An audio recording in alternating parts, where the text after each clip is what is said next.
This is a video reply to Valeska, and she's known on here as Dreamnotez with a Z on the end. Hey girl, I just got through watching your, well actually I don't think it's your last video anymore, but one where you mentioned me, and I'm sorry I haven't gotten to your other ones. I will. I am so pitifully behind. I'm so behind on videos. It's horrible. But I had a lot to say to you, so I thought I'd make a video response instead of trying to type it all. The first thing, and I do have notes, it's not on an envelope this time. It's on a regular notepad. Crazy. About your being not comfortable yet on cam. That will certainly come with time, I think. One thing that helps me a great deal is pretending that I'm talking right to a person. For instance, right now I'm thinking of your face, and I'm thinking of your cute little glasses, and I'm thinking about things that you've said, and in my mind I'm talking just to you. Now if I stopped and thought about all of the hundreds if not thousands of people that will end up watching this, I would probably freak out and not be able to do it. Oddly, I cannot speak in front of a live audience. So yeah, you'll get better. You'll get better, sweetie. Just imagine somebody on YouTube that you feel really comfortable with, and just imagine you're just looking at their face and talking. Makes it a lot easier. Okay, and you mentioned piercings, and you don't have any. I mean, you know, that's cool. Piercings are not for everybody. They're kind of trendy. Some people get them just because they're trendy, and some people get them because they really want them. My whole thing with piercings started when I was probably, as I disappear out of the camera, my interest in piercings started pretty early. When I was about in 3rd or 4th grade, I met a little girl at my elementary school named Minnie. She was a chubby, cute little girl. She was from India. Her family was from India. I think she had been raised in the United States. And Minnie's mom would come in wearing the beautiful saris. They were the simple ones. They were the casual, everyday sports saris, I guess. But she had the bindi or Mindy. I never can remember. She had the dot, and she also had a nose piercing, and I was fascinated by it. And in turn, during my teens, I ended up becoming just super interested in tribal and cultural piercings, I guess. When I was about 15 or 16, I started walking my happy ass to the new mall that had been built in our neighborhood. And in that mall was a very large record store. I don't remember what kind it was. Kind of seems like it was a Hastings. I'm not sure. Anyway, I loved that place.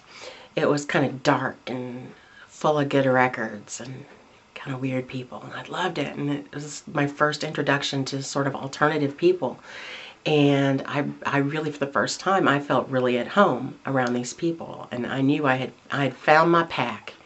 And there was one woman that worked there that had her ears just totally, I mean, from, you know, here on. It was just like one piercing after the next, all the way down. She must have had 15 or 20 of them just packed in. And she always looked really angry too, and I thought maybe it's hitting some pressure points that are making her pissy. I didn't know, but I thought it looked absolutely awesome. And after seeing the woman with all the piercings, I was like, I want to be just like her. That's awesome. And so I would have these nights of complete teenage angst and depression, and I'd go into the bathroom with ice and my original little piercing stud that had been put in that one, because it was one of those with the gun, you know, bam, and they're very sharp on the end. So I would go in there with that alcohol and just keep shoving it until it would go in. It was on one of those nights that I also cut all my hair off. I think I did that twice. Yeah, like, you know, this long all over my head. And I was told I looked like a chemo patient and was an embarrassment to the entire family. And inside I was like, of course, because I was a teenager. But that started the piercing. Got my nose done years and years ago, probably 7 or 8 years ago. And it did hurt, but one of the main reasons it hurt was because the piercer was a jackass who didn't know what he was doing. Now I know he's also a wife beater and a Nazi. Yeah, he's a real cool guy. He didn't know what he was doing. He would put the needle in and then take the needle out and then try to put the jewelry in. And of course the hole swelled up and there was no more hole. And he did it over and over. He'd put the needle in and like rotate it and run it in and out. And I just had like tears just running down both cheeks. And at some point he stopped and he said, I can't do this. I can't do this. And he was almost in tears. And I was like, no, you're going to do it. I didn't come in here and just go through all of that to go home without jewelry in my head. You're going to finish it. And he finally got it right. It's like anybody, even amateur piercers know, you put it in, then you ease the jewelry in as you take the needle out. Idiot. I had my navel pierced because we got into a discussion on LiveJournal about it, and some women told me fat girls should not have their navels pierced. It looks bad and they won't heal.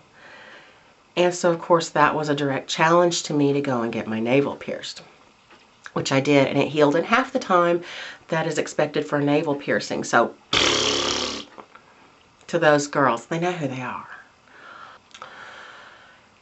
And what else have I had pierced? I guess that's about it. The tongue. Oh yeah, the tongue.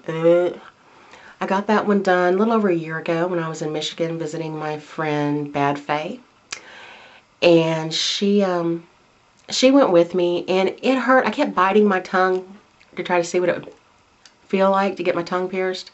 And actually, I think when I've been, eating and talking and I've bitten down on my tongue, I think that really hurts worse than the piercing hurt. But after it was done though, and I had this huge, I put this long barbell. I ought to show it to you. I'll pause this and show you. Okay, we've got weird lighting in here. I can't even talk around it. Ugh.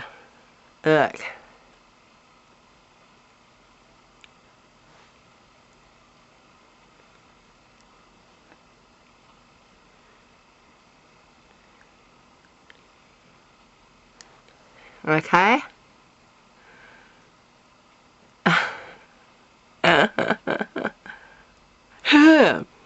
God, I hate that thing. That was the original bar, the original piercing bar. It is so big it gags me. I'm trying to put it back together right now.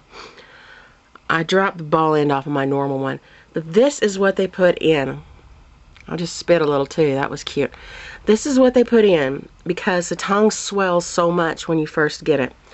Now, I had always heard that the swelling would go down after a couple of days, and probably on normal people it does, but on Alyssa it does not. On Alyssa it stays swollen for a really long time, and I think part of the reason is that I think the second day I had it, I was in the shower and I decided it would feel really good to let the water spray on my tongue. So I stuck my tongue out, and what happened is the water hitting my tongue hurt like a mother, and I just instinctually, my tongue snapped back into my mouth, but this caught on my teeth like that. So my tongue snapped all the way back into my mouth, the bar stayed outside, and I ripped my tongue open. Yeah, I ripped my tongue, and so that made it even more injured and made it take even longer to heal. I was supposed to be able to go back in or do it myself, but I was a little nervous about doing it myself. They said like after 2 days I could put in a normal sized barbell, but what I ended up with is wearing that damn thing for 2 weeks. And almost 2 weeks. And I did talk really funny right at first, and then I learned how to kind of talk around it. That big bar was hard to deal with. But my friend that I was staying with, Bad Face, she said that it wasn't too bad, that I just sounded like Holly Hunter, I think her name is, that actress, kind of real skinny actress with the heavy southern drawl. And I ended up with a little short barbell, but it still kind of messed with me, and what I ended up doing is using something that was one of my navel, I think I actually got my navel pierced with this originally, a little curved navel barbell. And I just I've got a clear plastic end on it that I always wear underneath, and then I'll use a metal one or the colored acrylic ones or whatever I fancy on the top. And because it's curved, it curves around my tongue and it doesn't get in my way like a straight one would. So if you do get your tongue pierced, I recommend when you change your jewelry out, you get a little curved one. It's a lot more comfortable to me anyway. This lighting is so freaky. I apologize. I've got a light right in my face. American Haunting. I didn't really like that movie much myself, and I think it's because I am such a student of the paranormal, I guess. I have read about that story almost all my life, and I know a lot of the details of it, and that movie just, it used like this much of the real story and then built like this whole romance, because we can't have a movie without a big romance in it, right? We couldn't just have a really interesting movie about a fascinating paranormal occurrence. No, we had to have the big romance. And they put just a lot of filler, and there was crap in there that never happened in the real story. And then the really blood and guts interesting, and I don't mean really blood and guts, but I mean like the really, really interesting stuff about the true story, they just didn't even include it. They didn't. They really dropped the ball on that one. I hear that there's another movie that was made a couple of years ago. I remember when it came out, my buddies at Ghostly Talk were talking about it a lot. That supposedly really goes by the book on the story. It was a low-budget film, but I've heard it was very good. And I need to eventually just break down and order it from the production company that made it. So I wasn't happy with that. I was pretty let down with An American Haunting. Okay, this is probably way, way longer than it ought to be. Mwah. Be good. I'm glad you're doing videos for YouTube. Keep it up. All right. Bye, girl.